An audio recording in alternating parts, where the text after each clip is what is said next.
So hello everyone, welcome back to my YouTube channel. This is Sudhanshu Kumar Shah, your biology mentor. And आज की class में हम लोग क्या डिस्कस करने वाले हैं, some basic concepts of the genetics. ठीक है। एंड आपको बता दें, ये जो चैप्टर है ये इतना ज़्यादा इंपॉर्टेंट है कि अगर आप जेनेटिक्स सीखना चाहते हैं, अगर क्लास 10th की बात करें तो उसमें हेरिडिटी दिया हुआ है। तो अगर आप जेनेटिक्स सीखना चाहते हैं तो आप बिना इस टॉपिक को सीखे आप जेनेटिक्स सीख ही नहीं सकते, ये इतना ज़्यादा इंपॉर्टेंट है। सो प्लीज़ आज की क्लास जो है आप अच्छे से देखिएगा। एंड आई प्रॉमिस आज की क्लास इतनी ऑसम होने वाली ना कि इसके बाद आपके मन में कोई डाउट ही नहीं रहने वाला है। क्योंकि कई बार बच्चा जेनेटिक्स सीखने की कोशिश तो करता है, चैप्टर तो स्टार्ट करता है, लेकिन वो गलती क्या कर देता है, बिना इस कॉन्सेप्ट को सीखे वो डायरेक्ट बुक को उठा लेता है, एनसीईआरटी को। और जब आप उसे रीड करेंगे तो हम बता रहे हैं आपको एक वर्ड भी नहीं समझ में आएगा, क्योंकि उसमें इतनी ज़्यादा साइंटिफिक वर्ड्स दिए होते हैं ना कि अगर जब तक आपको ये सारे टर्म्स के बारे में नहीं पता चलेगा ना, आप एनसीईआरटी की एक लाइन को भी नहीं समझ पाओगे। तो आज की क्लास जो है बहुत इंपॉर्टेंट रहने वाली है, जिसमें हम लोग जेनेटिक्स के जितने भी टर्म्स होते हैं, इंपॉर्टेंट टर्म्स जो होते हैं उसके बारे में सीखने की कोशिश करेंगे।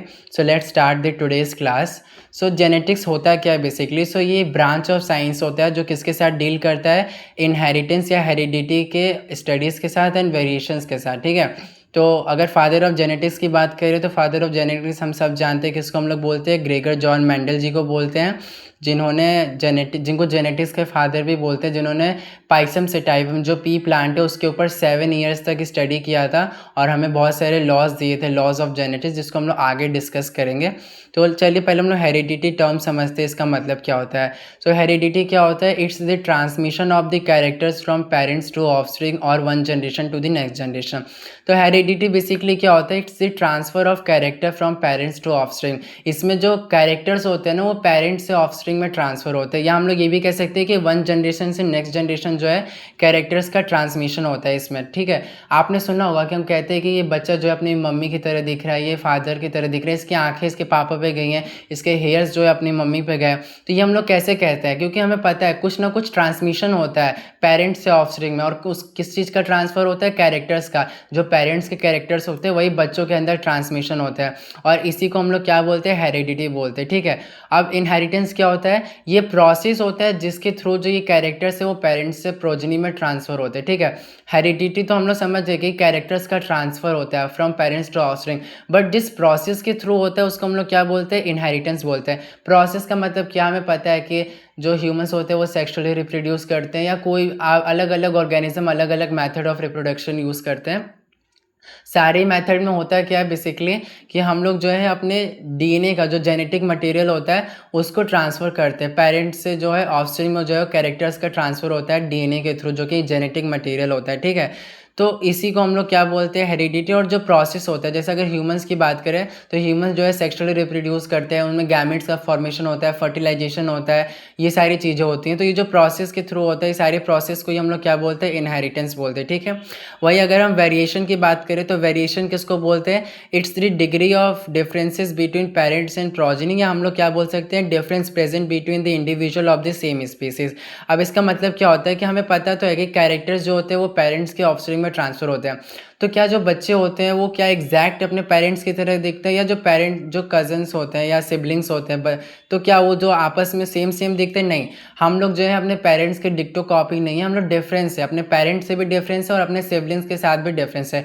तो ये जो डिफरेंस आ रहा है, ठीक है, वो किसकी वजह से आ रहा है? वो वेरिएशन की वजह से आ रहा है। ठीक है। हम लोग या कोई भी ऑर्गेनिज्म जो है इस अर्थ पे स्पीशीज, वो सेम नहीं दिखता है अपने इंडिविजुअल्स के साथ, डिफरेंस दिखता है। तो जो डिफरेंस जो आ रहा है ऑर्गेनिज्म में, जो बच्चे के अंदर डिफरेंसेस आ रहे हैं, तो वो डिफरेंसेस किसकी वजह से आते हैं? वेरिएशंस के वजह से आते हैं। ठीक है। तो आई होप आपको इतना समझ में आएगा। वेरिएशन क्या होता है? It's the degree of difference between parents and progeny. ये जो होता है डिफरेंस होता है पेरेंट्स एंड प्रोजेनी के बीच में, या हम लोग कह सकते हैं ये डिफरेंस होता है किसके बीच में? Species of the individual. अगर जैसे हम होमोसेपियंस की बात करें, हम लोग होमोसेपियंस है, ठीक है, तो क्या जितने होमोसेपियंस हैं क्या वो सब सेम दिखते? नहीं। आपका फ्रेंड आपकी तरह नहीं दिखता है, आपके टीचर्स, आपके फ्रेंड्स, आपके रिलेटिव्स आपकी तरह नहीं दिखते। हम सब एक दूसरे से डिफरेंस है। किसी के कर्ली हेयर है, किसी के ब्राउन आइज है, किसी के ब्लू आइज है, किसी के स्किन का कलर डिफरेंस है।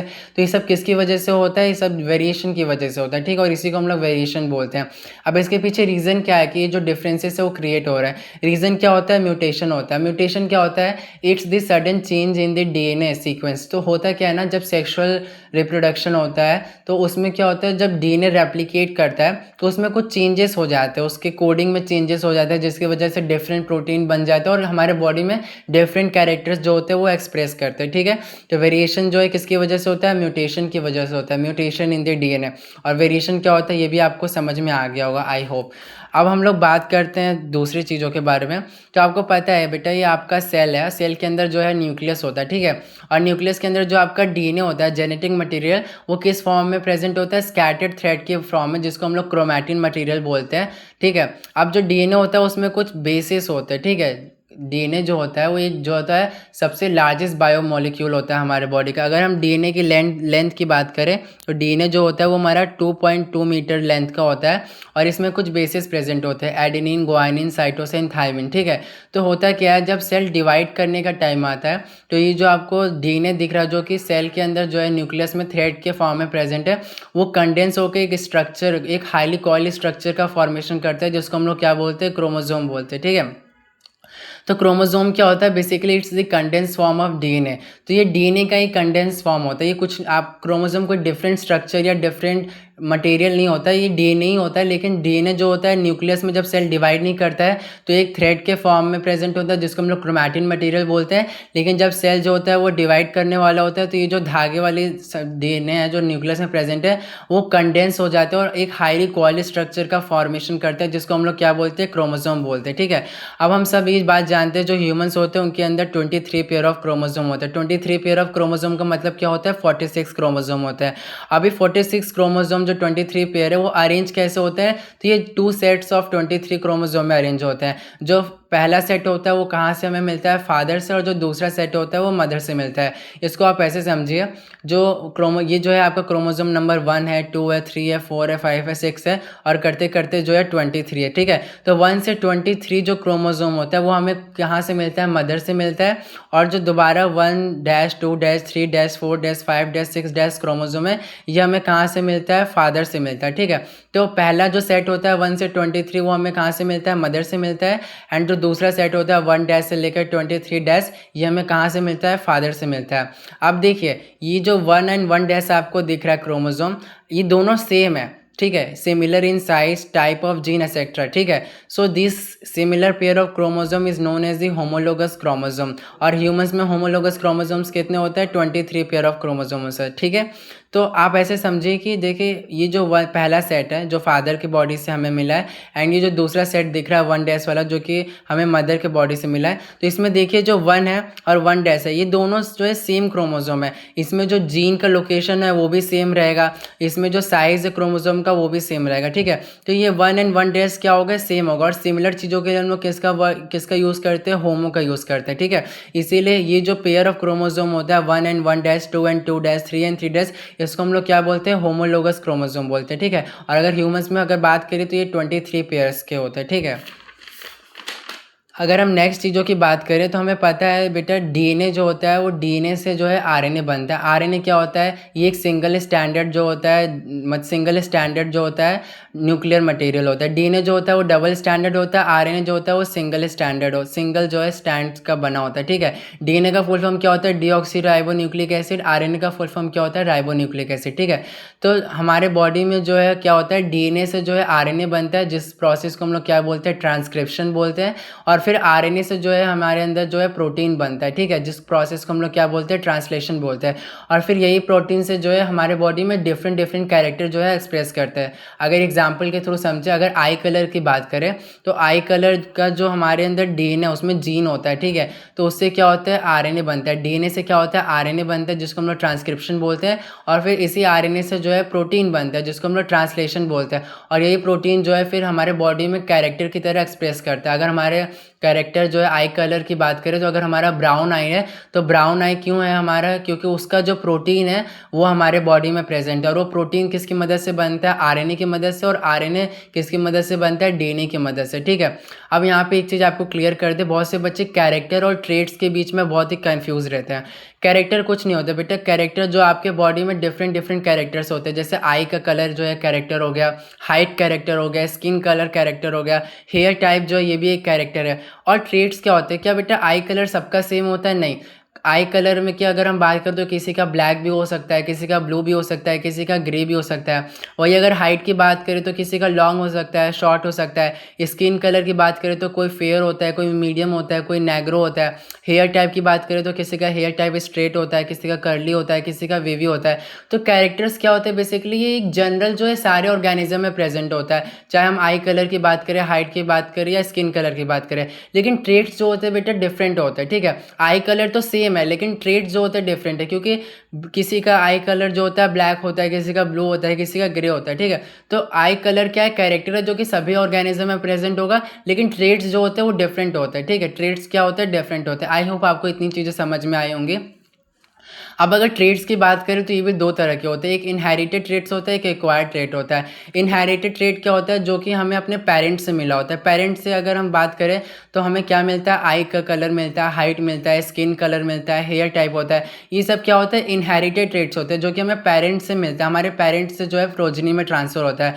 लेकिन जो एक्वायर्ड ट्रेट होता है ये जो होता है, ये जो है पेरेंट्स से जो है प्रोजनी में ट्रांसफ़र नहीं होता। जैसे अगर मान लीजिए पेरेंट्स जो है अपने बॉडी में कोई टैटू करवाता है तो ज़रूरी नहीं है कि वो जो है बच्चे जब मतलब पैदा होगा, जो उसका प्रोजनी होगा उसके बॉडी में भी टैटू प्रेजेंट होगा, नहीं। क्योंकि वो जो टैटू है वो पेरेंट्स ने क्या है अपने जन्म के बाद अपने बॉडी में जो है करवाया है। तो वो क्या है, एक्वायर्ड ट्रेट का एग्जाम्पल है, क्योंकि आपने अपने लाइफ टाइम में जो उसको एक्वायर्ड किया है। और इनहेरिटेड का मतलब क्या होता है, जिसको आपने पेरेंट से इनहेरिट किया है, ठीक है। तो इनहेरिटेड ट्रेट क्या होता है, आई कलर हो गया, हाइट हो गया, स्किन कलर हो गया, हेयर टाइप हो गया, जो कि हम लोग पेरेंट से इनहेरिटेड करते हैं। और एक्वायर्ड क्या होता है, जिसको हम लोग अपने लाइफ थ्रू लाइफ मतलब जितना भी हमारी लाइफ होती है उसमें हम लोग एक्वायर्ड करते हैं उस ट्रेट को। जैसे टैटू हो गया, ईयर पियर्सिंग हो गया, कुछ लोग जो है कान छिदवाते हैं, नाक छिदवाते हैं। तो ये सारी चीज़ें जो होती है वो एक्वायर्ड ट्रेट के अंदर आती है, ठीक है। आई होप आपको इतनी चीज़ें समझ में आई होंगी। अब अगर हम डीएनए की बात करें तो डीएनए क्या होता है, ये हमारा जेनेटिक मटेरियल होता है ह्यूमंस का। और डीएनए से क्या बनता है बेटा, जीन बनता है। अब जीन होता क्या है, it's the functional segment of the DNA which codes for the protein. अब हमें पता है बेटा डीएनए जो होता है वो 2.2 मीटर का एक लंबा धागा होता है। लेकिन क्या सारा ही डीएनए जो है प्रोटीन कोड करता है, नहीं, सारा डीएनए नहीं कोड करता है। Only 2% of the entire DNA length codes for the protein बेटा। यस, आप शॉक तो हो सकते हो लेकिन यही सच है। आपका जो पूरा डीएनए होता है वो जंग है, वो कोई भी प्रोटीन कोड नहीं करता है। सिर्फ 2% जो डीएनए होता है वही जो होता है एक्चुअल में प्रोटीन जो है कोड करता है, ठीक है। तो अब मान लीजिए ये जो आपका इतना लंबा डीएनए है उसमें ये जो पर्टिकुलर पोर्शन आपको दिख रहा है जो कि किसके लिए कोड करता है, आई कलर के लिए कोड करता है। तो यहाँ इसको हम लोग क्या बोलेंगे, जीन को बोलेंगे। क्यों, क्योंकि जीन का क्या होता है, फंक्शनल सेगमेंट। इस पूरे डीएनए में जो ये आपको दिख रहा है ये सेगमेंट जो है फंक्शनल है डीएनए का, जो कि प्रोटीन कोड करता है। तो ये जो है किसके लिए प्रोटीन कोड करता है, आई कलर के लिए। तो इस पर्टिकुलर सेगमेंट ऑफ डीएनए को हम लोग क्या बोलेंगे, ये आई कलर का जीन है, ठीक है। आई होप आपको जीन का कॉन्सेप्ट जो है समझ में आया होगा। अब जीन जो होता है हमारे बॉडी में, इसमें जेनेटिक जो होता है कॉन्स्टिट्यूशन होता है, ठीक है, जो कि किसका फॉर्मेशन करता है, जीनोटाइप का फॉर्मेशन करता है। जीनोटाइप क्या होता है, ये हमें बताता है कि हमारे बॉडी में जीन्स जो है किस कॉम्बिनेशन में मतलब बैठे हैं, ठीक है। और जैसा हमारा जीनोटाइप होगा वैसे ही हमारा फिनोटाइप होगा। फिनोटाइप क्या होता है, ये किसी भी ऑर्गेनिज्म का जो आउटर अपीयरेंस होता है, नाम से ही समझे फिनोटाइप मतलब जो बॉडी के ऑब्जर्वेबल कैरेक्टर्स होते हैं, जैसे स्किन का कलर हो गया, आई का कलर हो गया, ब्लड ग्रुप हो गया, ये सब जो है ऑब्जर्वेबल कैरेक्टर्स है, ठीक है। इसको हम लोग क्या बोलते हैं, फिनोटाइप बोलते हैं। जीनोटाइप क्या बोलते हैं, ये हमारे जीन्स के कॉम्बिनेशन होते हैं। अगर एग्जाम्पल का थ्रू समझे तो देखिए ये जो है हमारा ब्लड ग्रुप ए है, ठीक है। तो ब्लड ग्रुप ए क्या है, ये फिनोटाइप है। और इसका जो जेनेटिक कॉम्बिनेशन है वो क्या होता है, आई ए, कैपिटल आई होता है, ए होता है एंड स्मॉल आई होता है। तो ये जो ब्लड ग्रुप ए दिख रहा है इसके लिए जो जेनेटिक कॉम्बिनेशन होता है हमारे सेल के अंदर वो क्या होता है, कैपिटल आई और ए होता है एंड स्मॉल आई होता है, ठीक है। तो ये जो आपको कॉम्बिनेशन दिख रहा है जीन्स का, कैपिटल आई स्मॉल आई, इसको हम लोग क्या बोलते हैं, जीनोटाइप बोलते हैं। और इससे जो हमारे बॉडी में फिजिकल कैरेक्टर अपीयर होते हैं, जो ब्लड ग्रुप ए है वो क्या है, हमारा फिनोटाइप है, ठीक है। तो ये जो आपको जीन्स का कॉम्बिनेशन दिख रहा है, capital I A small I, ये क्या है, आपका जीनोटाइप है, जो आपके जीन्स का कॉम्बिनेशन है। और ये जो है फिनोटाइप है। फिनोटाइप क्या होता है, ये ऑब्जर्वेबल कैरेक्टर होता है जो कि आप बाहर से किसी ऑर्गेनिज्म को देख के पहचान सकते हैं। जैसे उसके स्किन का कलर हो गया, हाइट हो गया, और आई कलर हो गया, हेयर टाइप हो गया, ब्लड ग्रुप हो गया, ये सारी चीज़ें जो होती है फिनोटाइप होता है, ठीक है। आई होप आपको जीनोटाइप एंड फिनोटाइप जो है इसके ये जो है क्लियर हो गया होगा। अब अगर हम बात करें तो हमें पता है कि हमारे बॉडी में जो है 2 सेट्स ऑफ क्रोमोसोम प्रेजेंट होता है 23 का। पहला सेट जो होता है 1 से 23 हमें मदर से मिलता है एंड दूसरा 1 से 23 जो है हमें फादर से मिलता है, ठीक है। तो वो सेल्स जिसके अंदर सिर्फ one set of chromosome present होता है उसको हम लोग क्या बोलते हैं, हैप्लॉइड सेल बोलते हैं। और उसको हम लोग किससे डिनोट करते हैं, एन से डिनोट करते हैं। मान लीजिए कोई सेल है जिसमें सिर्फ 1 से 23 set of chromosome he present है, ठीक है, तो उसको हम लोग क्या बोलेंगे, हैप्लॉइड सेल बोलेंगे, जिसको हम लोग एन से डिनोट करते हैं। एंड वो सेल जिसके अंदर दोनों ही सेट प्रेजेंट है, मदर का भी सेट प्रेजेंट है 1 से 23 एंड फादर का भी सेट प्रेजेंट है 1 डैश से लेकर 23 डैश, तो जिसके अंदर double set of chromosome present होता है उसको हम लोग क्या बोलते हैं, डिप्लॉइड सेल बोलते हैं। और उसको हम लोग किससे डिनोट करते हैं, 2n से डिनोट करते हैं। यहाँ पे नोट देने वाली क्या चीज़ है कि all cells of your body has 2 sets of chromosome means diploid except the gametes they have only 1 sets of the chromosome and hence they are haploid.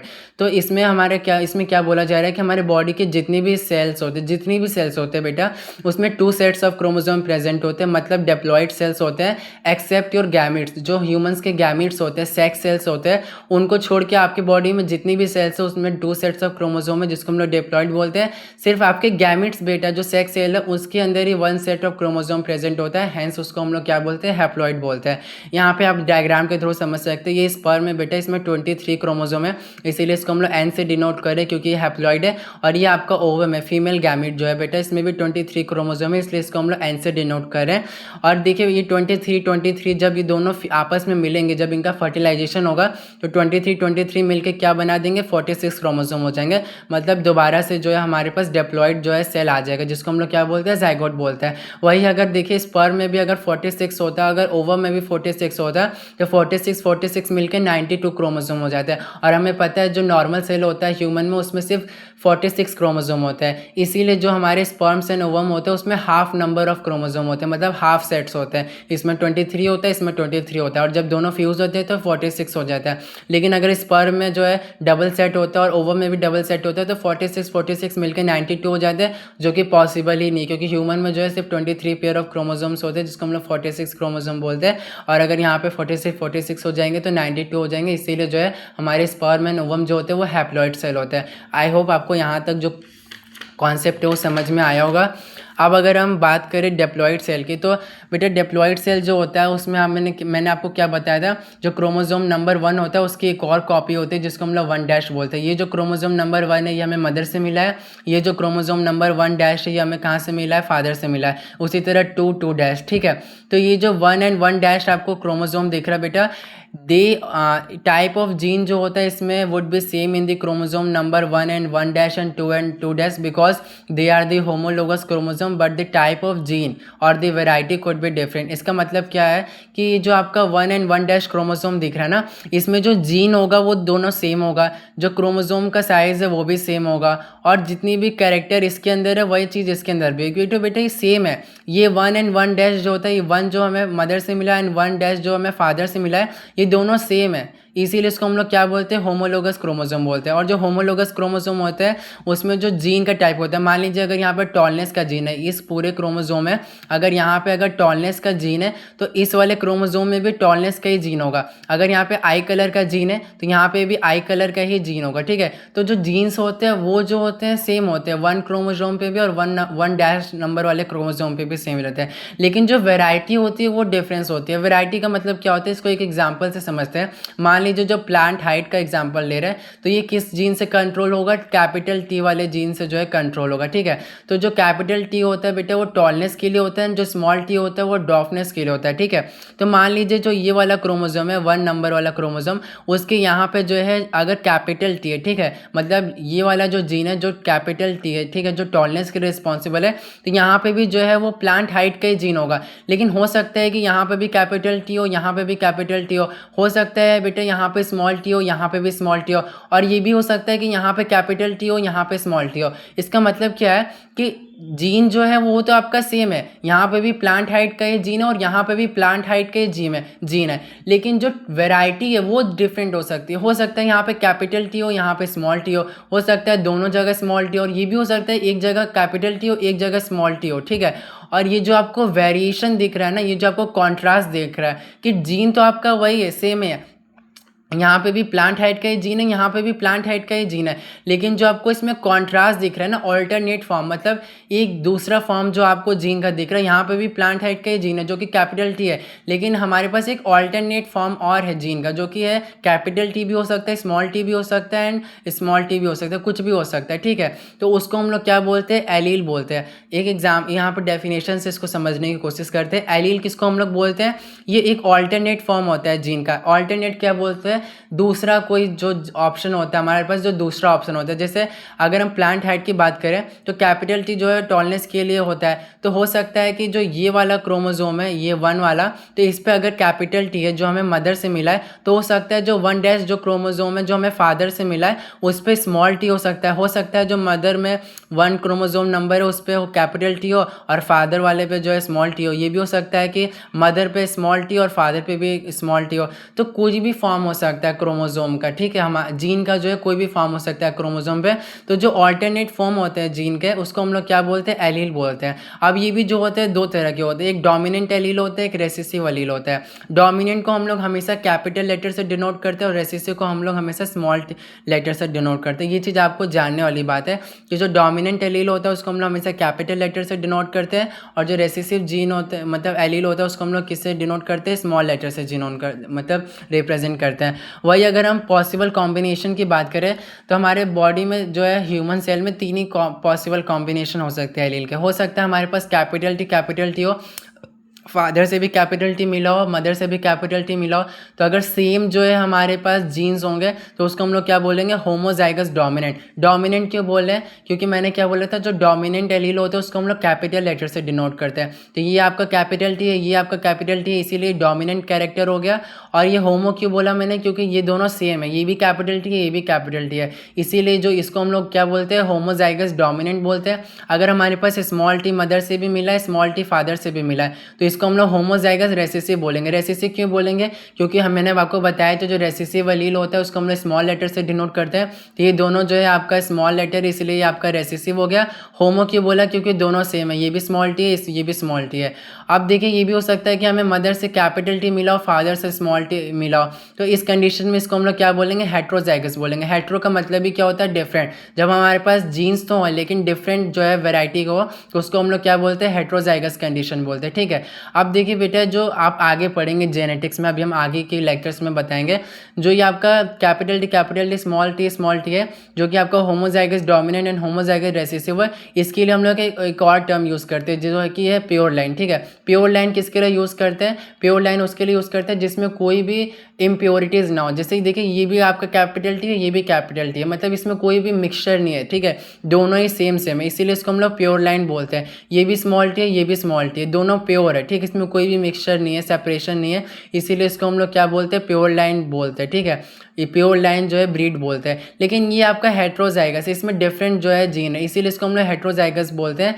और जो जेनेटिक्स में जो है जो होमोजाइगस जो होते हैं सेम होते हैं, उसको हम लोग क्या बोलते हैं, प्योर लाइन बोलते हैं, ठीक है। आई होप आज की क्लास आपको अच्छे से समझ में आई होगी, और ये बेटा आपके समझने के लिए बहुत ज़रूरी है। बिना इसके आप जो है जेनेटिक्स जो है स्टार्ट भी नहीं कर सकते पढ़ना, और आपको कुछ नहीं समझ में आएगा। आई होप आपको आज का लेक्चर अच्छे से समझ में आया होगा। अगर वीडियो अच्छा लगे तो लाइक एंड सब्सक्राइब करना ना भूलें, और अगर कोई भी आपको डाउट हो इससे रिलेटेड तो आप जो है कमेंट सेक्शन में पूछ सकते हैं। I will promise that I will definitely reply to all your doubts and query. So please comment and like this session अगर आपको अच्छा लगा, एंड बेल आइकन बटन ज़रूर दबाएं ताकि आने वाली जो भी इन्फॉर्मेशन है वो आप तक सही टाइम पे पहुंचते रहे। और अपकमिंग क्लासेस में जो है हम और भी जो monohybrid dihybrid cross है उसको भी समझा देंगे। और आज की क्लास का नोट जो है हम आपको अपने चैनल पे ही अपलोड कर देंगे शॉर्ट फॉर्म में, तो आप वहाँ से भी जाकर देख सकते हैं। Thank you so much.